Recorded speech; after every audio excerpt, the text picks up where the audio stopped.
Hey guys, in this video, I'll be showing you how to build Ganyu as a main DPS, focusing on her charge shot and Frostflake arrow build. I'll be going over Ganyu's skills and explain how and why Ganyu is suitable to build as a main DPS, addressing over some of your main concerns on whether or not she is viable as a DPS or not. I also recommend her weapons and artifacts for her exact role. By the end of this video, you will be able to decide whether or not you want to roll for her or not. Before I get started, I just have to show this clip, which may help you decide if you want to roll for Ganyu or not. Alright, let's cover her skills and utilities. Her normal attack is the same as the other bow users, where you fire arrows at enemies. However, she has two different charge attacks. One is a normal charge shot like the rest of the bow users, and the second one, she has a special charge shot where you hold a little longer, resulting in an arrow called the Frostflake arrow, which blooms after it hits its target, dealing AoE cryo damage. A lot of Ganyu's skills and kits are built around this Frostflake arrow that I'll be covering later, but first, let's take a look at Ganyu's special arrow. Ganyu Frostflake arrow resonates around the bloom damage, which we can see nearly doubles the amount of damage compared to a normal aimed shot. You might argue that since Frostflake arrow doesn't guarantee a crit, it isn't as effective, right? Don't worry, I will be addressing this problem later in this video.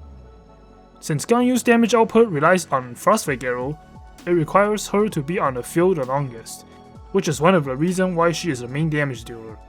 Furthermore, her passive talent, Undivided Heart, says after firing a Frostflake arrow, the subsequent Frostflake arrows and their AoE bloom have an increase of 20% crit rate for 5 seconds.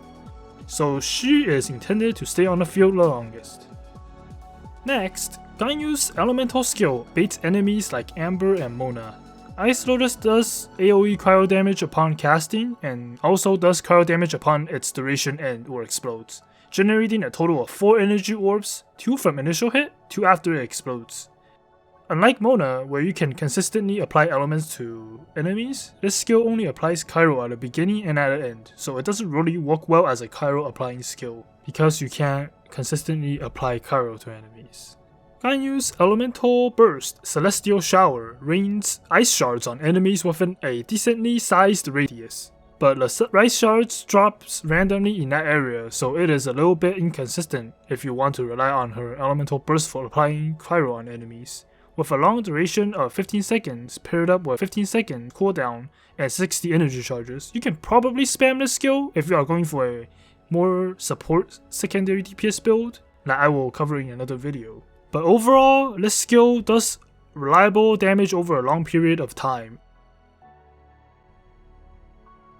For Ganyu's artifact recommendations, the 4-set Blizzard Strayer set is highly optimal on a DPS Ganyu. The 2-set bonus gives a 15% cryo damage, which is very good.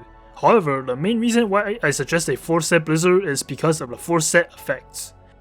If an enemy is affected by cryo after an attack, the crit rate is increased by 20%. And an additional 20% if an enemy is frozen. Remember that problem where Frostflake arrow bloom doesn't guarantee a crit? Well, here's the solution. The initial shot of Frostflake arrow will apply cryo on the enemy, which will immediately proc the 20% crit rate from the Blizzard set.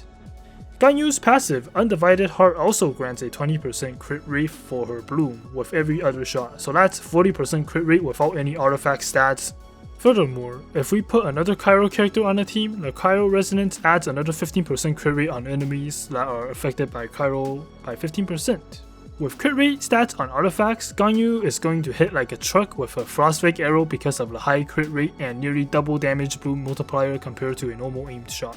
The stats that you should aim for on the artifacts are crit damage on a hat, cryo damage on goblet, attack on timepiece. I only put out the Blizzard Strayer set because of the above explanations, but feel free to ask in the comments about alternative artifacts and I will do my best to answer them. Next, here are 6 weapons that I recommend for a sniping Ganyu. The Ammo's bow is one of the best bows if you are going for aimed charge shots. With high base attack and attack percent substats, Ganyu will destroy enemies. A weapon from the shop, the Blackcliff Warbow is a solid choice for Ganyu.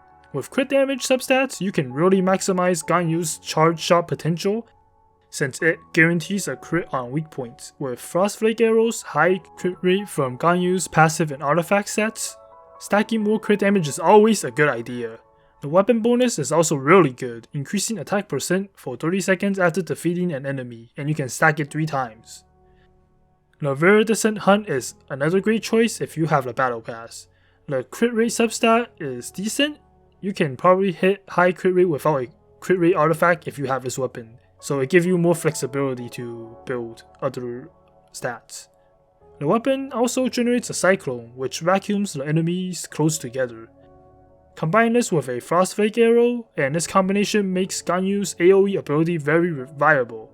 If you don't have those 2 4-star weapons, a weapon that you can craft that gets the job done is the Prototype Crescent. This weapon gives attack percent substats along with a pretty nice weapon bonus.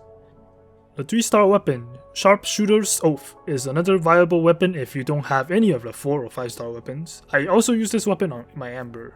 The crit damage substat and increased damage against weak spot is perfect for sniping enemies. The Messenger works around the same way as Sharpshooters if you prefer it instead. Overall, Ganyu is a must-have character if you like the playstyle of going for charge shots and sniping enemies from afar, because her kit resonates around this kind of playstyle. I think she has a high ceiling and can deal insanely high damage if you build her right. I hope this video helped you decide whether or not you want to roll for Ganyu or not.